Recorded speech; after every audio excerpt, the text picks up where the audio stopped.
نحمده ونصلي على رسوله الكريم اما بعد فاعوذ بالله من الشیطان الرجیم بسم اللہ الرحمن الرحیم رب اشرح لي صدری ويسر لي امری واحلل عقدة من لسانی یفقهوا قولی۔ شهر رمضان الذي أنزل فيه القرآن هدى للناس وبينات من الهدى والفرقان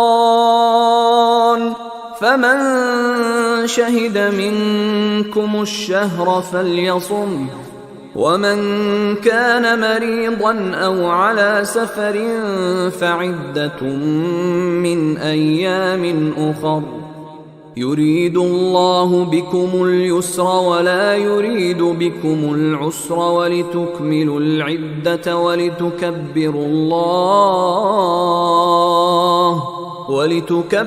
الله على ما هداكم ولعلكم تشكرون۔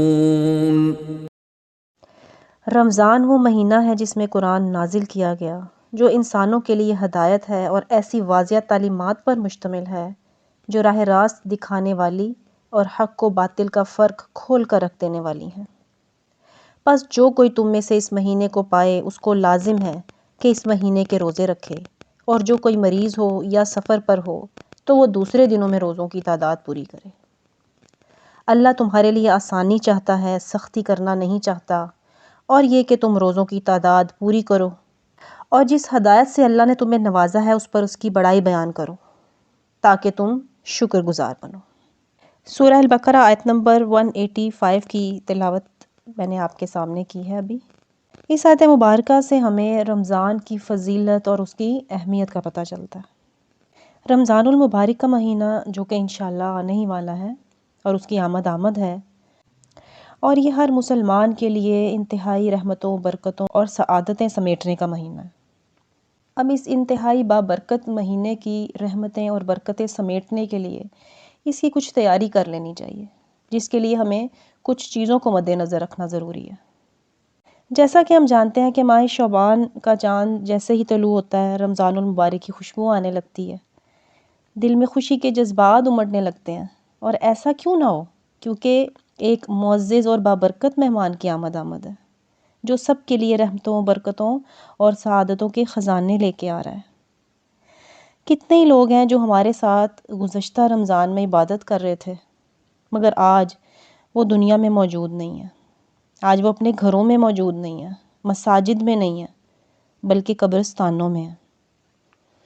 کتنے ہی لوگ ہیں جو جسمانی یا ذہنی بیماری، بڑھاپے یا کسی اور عذر کی وجہ سے روزے رکھنے سے عاجز ہیں، لیکن وہ خوش نصیب جنہیں اس رمضان سے بھرپور فائدہ اٹھانے کا موقع مل رہا ہے، انہیں چاہیے کہ پوری محبت اور خلوص نیت سے رمضان کو خوش آمدید کہیں، نیکی کے تمام موقعوں سے خوب فائدہ اٹھانے کے لیے پورے جوش و خروش سے تیاری شروع کرتے ہیں، اور رمضان کی آمد کے ساتھ ہی نیکیوں میں آگے بڑھنے کی پکار پر دل و جان سے لبیک کہیں۔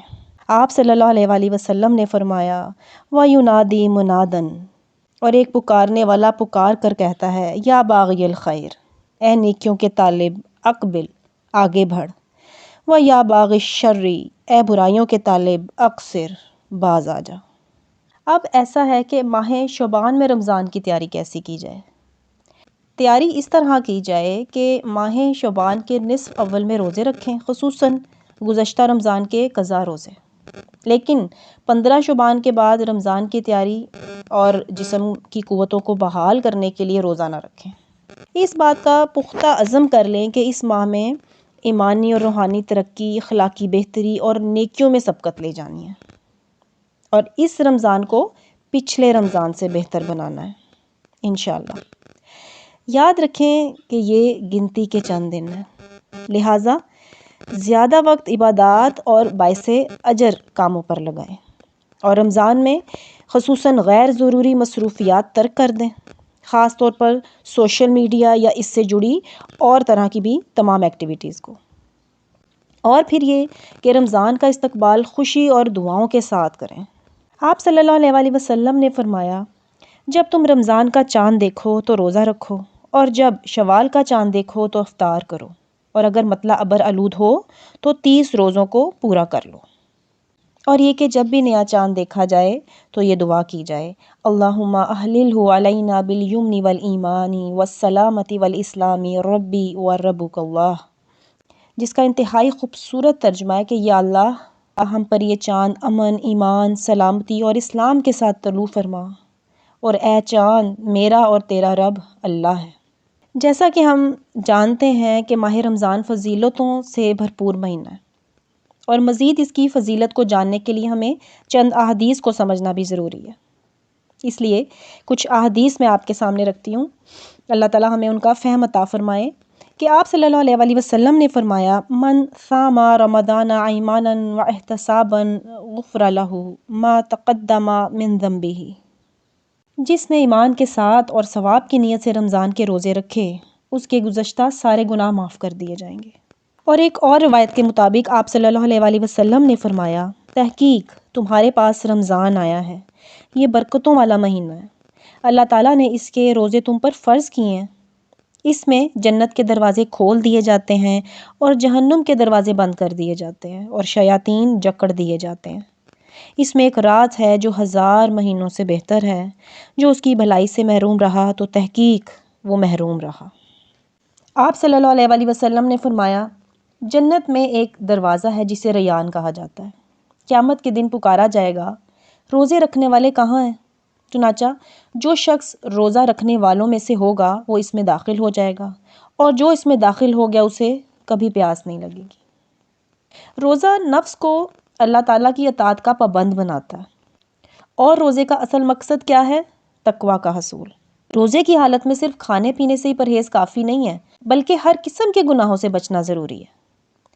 آپ صلی اللہ علیہ وسلم نے فرمایا، روزہ صرف کھانا پینا چھوڑنے کا نام نہیں ہے، بلکہ روزہ تو لغو اور رفث سے بچنے کا نام ہے۔ لہٰذا اگر کوئی تمہیں دوران روزہ گالی دے یا جہالت کی باتیں کرے تو اسے کہہ دو کہ میں روزے دار ہوں، میں روزے دار ہوں۔ اور پھر یہ کہ روزہ نام ہے صبر کرنے کا، کیونکہ روزہ انسان کو پسندیدہ چیزوں پر روک لگا کر اسے صبر کی تربیت دیتا ہے۔ سورہ المؤمنین میں اللہ تعالیٰ نے ارشاد فرمایا ہے، انی جزیتہم الیوم بما صبروا انہم هم الفائزون، آج میں نے انہیں ان کے صبر کرنے پر بدلہ دے دیا اور وہی کامیاب ہونے والے ہیں۔ اور مزید یہ کہ رمضان مہینہ ہے بخشش کا، مغفرت کا، دعاؤں کا۔ اللہ تعالیٰ غفور الرحیم ہے، معاف کرنے کو پسند کرتا ہے۔